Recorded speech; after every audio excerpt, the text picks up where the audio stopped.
Over at school, doing a little work to this here bus. You'll see I put a house lock in there. Fits a little tight though. I have to push on it to get it to release.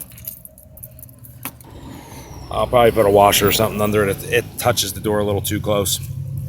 Then what I did was, I have to show you guys, put the house lock on it so like this you can open it. The deadbolt and all. But I think what I'm going to do is take these sheet metal screws, even though it goes through quite a few layers and it's pretty thick and it is pretty solid. I think I'm going to go all the way through and put stainless steel Allen heads on it, a little bit of sealant, run it all the way through, maybe put a piece of tubing for a spacer between the two layers because there is a hollow point in there. And then what I got going for this, for an interior lock, is I just got a lock that's long enough that it fits around this. So I can just put the padlock right around there. But that's what we did to lock the back door.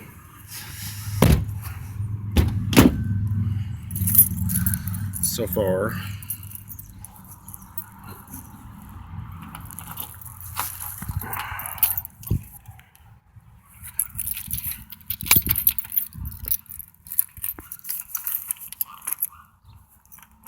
I know the camera's all over the place, you guys. I gotta put pressure on it. And I was trying to do it while getting a camera angle, but it doesn't really work. But I'm kind of digging that because it doesn't really look too bad. There's, you know what I mean? There's not a whole lot of ways to lock these doors. But I'm kind of digging this. Almost looks like it's meant to be there. Not really, but, you know. It's a little less hokey than the padlock thing at the front. Thought about doing the clasp thing where people put a clasp, like the fold over clasp from one door to the other, but then you gotta have the lock to the side of the bus, flapped over, and you see this big old metal thing, just like, you know, usually most people put it like right around here, go across to about here, bolt it in here somewhere. A couple things I'm not feeling. I can't really get to the back of that. This has got thick beams in it. Could bolt through and here, but for here I'd have to take some panels out or cut something out in order to get bolts on the back, the back of it. So what I ended up doing, you guys, is seeing as you can't really move the door at the top very much, just enough to let like air in or whatever, which actually might come in handy. But this is what I ended up doing.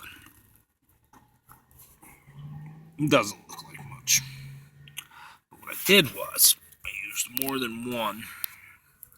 I bought a cheaper lock kit, and I know that's kind of crazy looking, but there's a lot of lock nuts, stacked washers, and lock bolts. And what I'm gonna end up doing, you guys, is probably go ahead and damage in the end of those threads with a grinder or smash them or something so you can't unscrew them. You put JB weld on the end of them. They're stainless. I don't know if I want to try to get some weld to stick to them.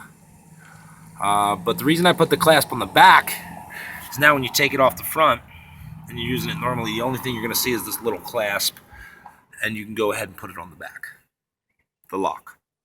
That way it can hang right behind the wheel well and you don't even see it. But it's right there so you can take it off and plop it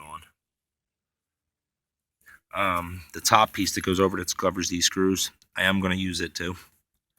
I'm probably going to go ahead and cut a little around the rivet and then have the latch piece that goes over, just so it looks like a prettier pad.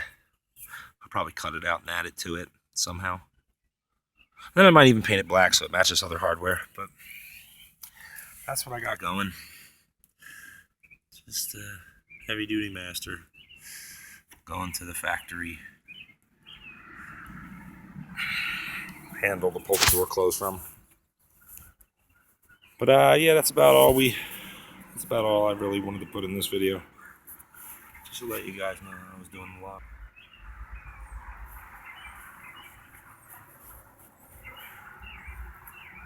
Maybe if I'm gonna record and make videos, you guys, maybe I should get a real camera. But anyway, that's what I did to lock my bus doors. Next I gotta figure out my roof hatches are leaking, and then I'll probably start throwing seats away. Yeah, just a quick update how far I got with making it lock. It actually took about, I don't know, maybe 2 hours last night to do the back door. And I got about 8 or 10 hours trying to figure out how to lock this front door today, because I probably bought pretty much every latch in Lowe's and every latch in Home Depot and Tractor Supply and 15 different types of hardware and brought them back here to try to make this work. It's pretty much the best I can come up with. What I think I'm going to do, though, is when I'm inside, I'm probably going to go ahead and put something against the stairs that I can wedge a rod from where the door folds to there. And I'll keep a piece of wood that's that length. So if it is cold out, and I don't want, you know what I mean, the door to wiggle and not stay open, because if the door doesn't, excuse me, I want the door to not be able to wiggle open to let in, you know, cold air or whatever. In the summer, it might actually be a bonus, because then you could like kind of leave it cracked a little bit. Of course, other than like mosquitoes or whatever. But yeah, that's where we are at, guys. Just over here tinkering with this for a couple days. We're supposed to get a bunch of rainstorms, but of course that brought the warm before the rain. So I figured I'd get it in. That's where we at, though. Slowly but surely, one step at a time. All right, you guys have a good one.